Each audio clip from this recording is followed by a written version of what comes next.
Hello guys, and welcome to another episode of the Vuga Experience. On this video we will be looking at 5 things to do in Australia.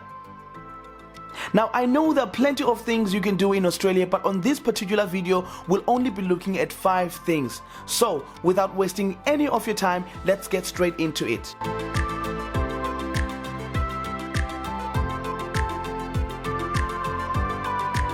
At number 1, we have the Sydney Bridge and the Opera House. I know technically we're killing 2 birds with 1 stone, but it is inevitable that when you visit one of these attractions, you will see the other one. Both of them are situated near the water, so not only will you be enjoying beautiful architecture, but also the sea views are not going to let you down. And if you want to see the Opera House from the inside, you'll need to book yourself a ticket, and you might as well go and see a show. The good thing about starting your holiday at the Opera House or the Sydney Bridge is that both these attractions are absolutely free of charge. Next up on the list is Uluru. Uluru is a massive sand rock in the Northern Territory of Australia. It is taller than the Eiffel Tower and also has 2 listings on the UNESCO World Heritage Site. It will take you about 3.5 hours to walk around the base. If that does not give you an idea of how massive this place is, I don't know what will.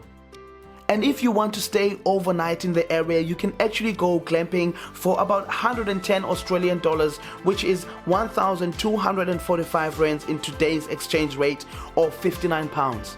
Next up on the list is Kangaroo Island, and yes, it's exactly what it says it is, Kangaroo Island.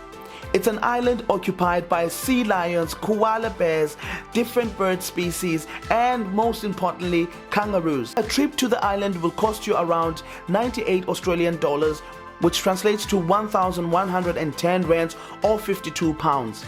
Australia is for everyone, however, it's particularly enjoyable to those who love a good road trip. So if you enjoy road tripping, book yourself a flight, book yourself a car, get your friends, your loved ones, and go to Australia. You will not regret it.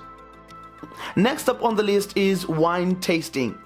Australia has some of the best wines you will find in the world, second to South Africa, but Australian wine is world renowned as well.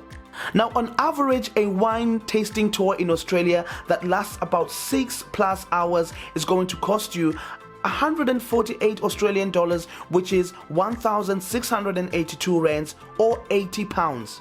So make sure you don't drive and you book yourself an Uber.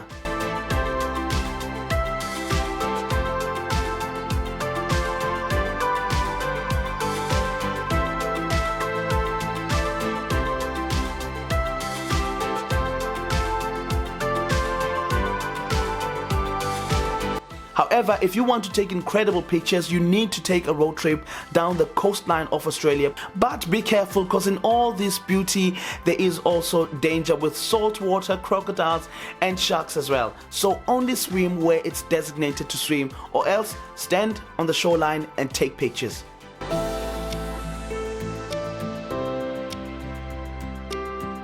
Food in Australia also varies depending on where you want to eat. Accommodation in Australia may vary depending on where you will stay. However, the cheapest hostel I could find was 9 Australian dollars, which is only around 101 rands or 4 pounds 84p. That was the cheapest one I could find, and on average a hostel will cost you around 25 Australian dollars, which is 282 rands or 13 pounds 46 cents. So the only thing that's left for me to say is stay safe, observe COVID regulations and rules, especially if you're going to Australia, because they are very strict on that side. Thank you for watching this episode of the Vuga Experience. Until next time, wake up and travel.